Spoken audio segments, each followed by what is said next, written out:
पंतप्रधान नरेंद्र मोदी महाराष्ट्राच्या मुख्यमंत्र्यांसह 6 राज्यांच्या मुख्यमंत्र्यांशी चर्चा करतात। आपण थेट पाहतोय दृश्य। लड़ाई में नमस्कार जी। कोरोना के खिलाफ देश की लड़ाई में कई महत्वपूर्ण बिंदुओं पर आप सभी ने अपनी बात रखी। अभी 2 दिन पूर्व मुझे नॉर्थ ईस्ट के भी सभी आदरणीय मुख्यमंत्री जन से इसी विषय में चर्चा करने का अवसर मिला था, क्योंकि जहां जहां चिंताजनक स्थिति है उन राज्यों के साथ मैं विशेष रूप से बात कर रहा हूं। साथियों, बीते 1.5 साल में देश ने इतनी बड़ी महामारी से मुकाबला आपसी सहयोग और एकजुट प्रयासों से ही किया है। सभी राज्य सरकारों ने जिस तरह एक दूसरे से सीखने का प्रयास किया है, बेस्ट प्रैक्टिसेस को समझने का प्रयास किया है, एक दूसरे को सहयोग करने की कोशिश की है, और हम अनुभव से कह सकते हैं कि ऐसे ही प्रयत्नों से हम आगे इस लड़ाई में विजयी हो सकते हैं। साथियों, आप सभी इस बात से परिचित हैं कि हम इस समय एक ऐसे मोड़ पर खड़े हैं जहां तीसरी लहर की आशंका लगातार जताई जा रही है। देश के अधिकांश राज्यों में केसेस की संख्या जिस तरह कम हुई थी, उसने कुछ राहत साइकोलॉजिकली फील होता था, कुछ राहत महसूस हो रही थी। विशेषज्ञ इस डाउनवर्ड ट्रेंड को देखकर उम्मीद भी कर रहे थे कि जल्द ही देश दूसरी लहर से पूरी तरह बाहर आ जाएगा। लेकिन कुछ राज्यों में केसेस की बढ़ती हुई संख्या अभी भी चिंताजनक बनी हुई है। साथियों, आज जितने राज्य, 6 राज्य आज हमारे साथ हैं, इस चर्चा में शामिल हुए हैं, पिछले हफ्ते के करीब 80% नए केसेस आप जो इन राज्यों में है उन्हीं राज्यों से आए हैं। 84% दुखद मौतें भी इन्हीं राज्यों में हुई है। शुरुआत में विशेषज्ञ ये मान रहे थे कि जहां से सेकंड वेव की शुरुआत हुई थी, वहां स्थिति अन्य की तुलना में पहले नियंत्रण में होगी। लेकिन महाराष्ट्र और केरल में केसेस का इजाफा लगातार देखने को मिल रहा है। ये वाकई हम सबके लिए, देश के लिए एक गंभीर चिंता का विषय है। आप सब इससे परिचित हैं कि ऐसे ही ट्रेंड हमें सेकंड वेव के पहले जनवरी फरवरी में भी देखने को मिले थे। इसलिए आशंका स्वाभाविक रूप से बढ़ जाती है कि अगर स्थिति नियंत्रण में नहीं आई तो मुश्किल हो सकती है। बहुत जरूरी है कि जिन राज्यों में केसेस बढ़ रहे हैं, उन्हें प्रोएक्टिव मेजर्स लेते हुए तीसरी लहर की किसी भी आशंका को रोकना होगा। साथियों, एक्सपर्ट्स बताते हैं कि लंबे समय तक लगातार केसेस बढ़ने से कोरोना के वायरस में म्यूटेशन की आशंका बढ़ जाती है, नए नए वेरिएंट्स का खतरा बढ़ जाता है। इसलिए तीसरी लहर को रोकने के लिए कोरोना के खिलाफ प्रभावी कदम उठाया जाना नितांत आवश्यक है। इस दिशा में स्ट्रैटेजी वही है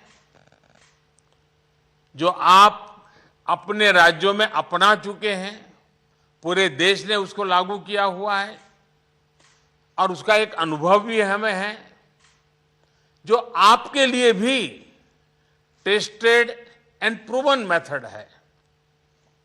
टेस्ट, ट्रैक और ट्रीट और अब टीका। टेस्ट, ट्रैक, ट्रीट एंड टीका, इसी वैक्सीन की हमारी रणनीति फोकस करते हुए हमें आगे बढ़ना है। माइक्रो कंटेनमेंट जोन्स पर हमें विशेष ध्यान देना होगा। जिन जिलों में पॉजिटिविटी रेट ज्यादा है, जहां से नंबर ऑफ केसेस ज्यादा आ रहे हैं, वहां उतना ही ज्यादा फोकस भी होना चाहिए।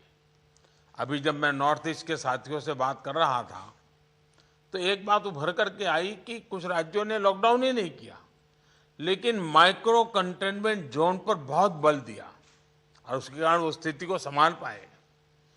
टेस्टिंग में भी ऐसे जिलों पर विशेष ध्यान देते हुए पूरे प्रदेश में टेस्टिंग को ज्यादा से ज्यादा बढ़ाया जाना चाहिए।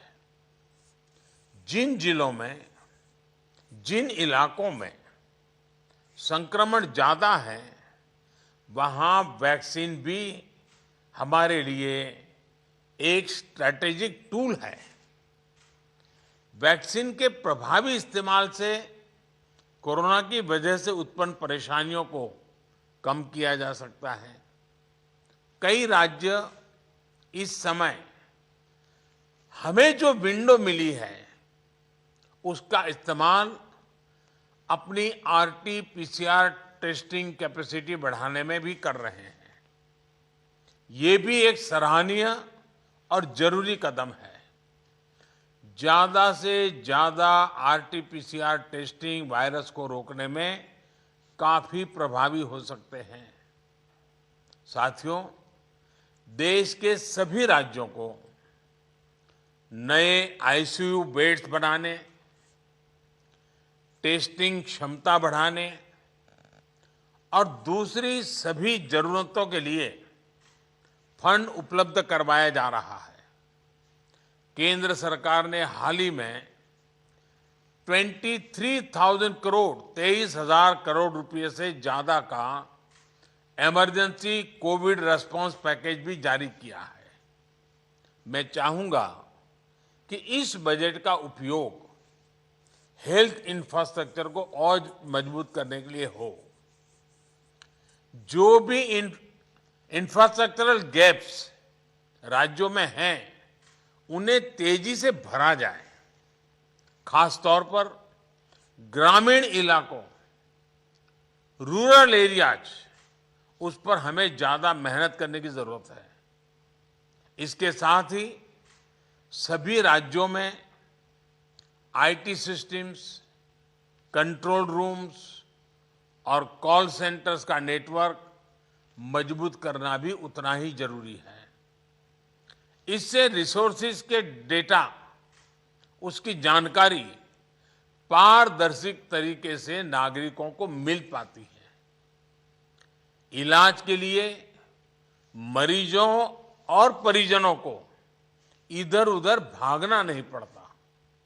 साथियों, मुझे बताया गया है कि आपके राज्यों में जो 332 पीएसए प्लांट्स एलोकेट किए गए हैं, उनमें से 53 कमीशन हो चुके हैं।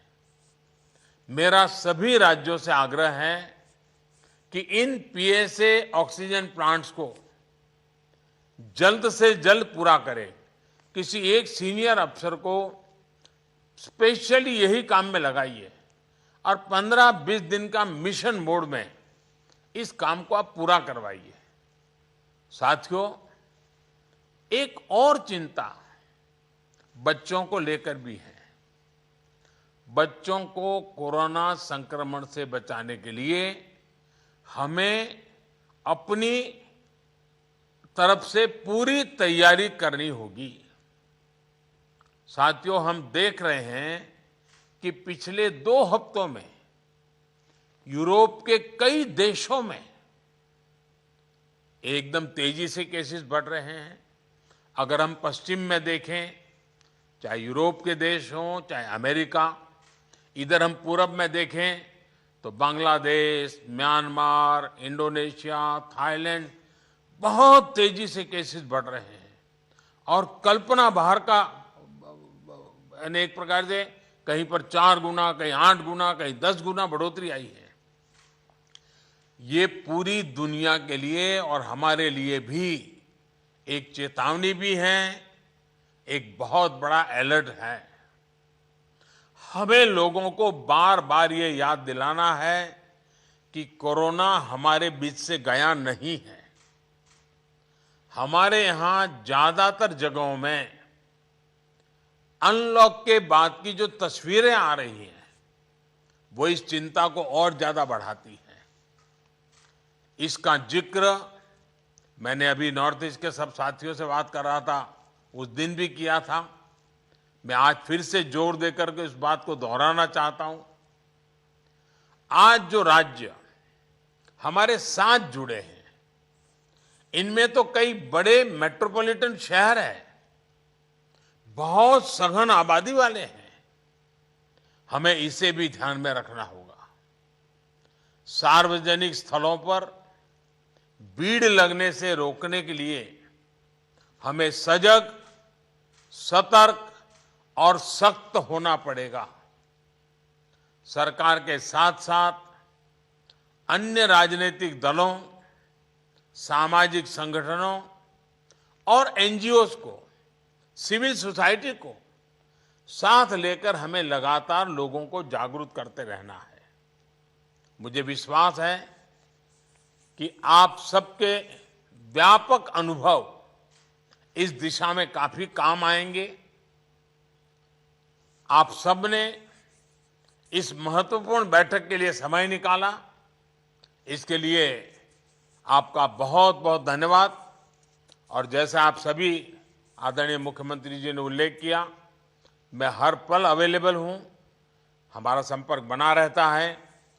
आगे भी मैं हमेशा अवेलेबल रहूंगा ताकि हम सब मिलकर के इस संकट से मानव जात को बचाने के इस अभियान में अपने अपने राज्यों को भी हम बचा सकें। मेरी आप सबको बहुत शुभकामनाएं हैं। बहुत बहुत धन्यवाद। तर पंतप्रधान नरेंद्र मोदी यांनी 6 राज्यांच्या मुख्यमंत्र्यांसोबत एक बैठक घेतली, ज्यामध्ये महाराष्ट्राच्या मुख्यमंत्र्यांचाही समावेश होता। काही राज्यांमधली केसेसची संख्या हा चिंतेचा विषय आहे आणि विशेषतः 80% केसेस आणि 84% मृत्यू हे या 6 राज्यांमधून येतात, असंही पंतप्रधानांनी या बैठकीनंतरच्या आपल्या भाषणामध्ये अधोरेखित केले। एबीपी माझा, उघडा डोळे बघा नीट।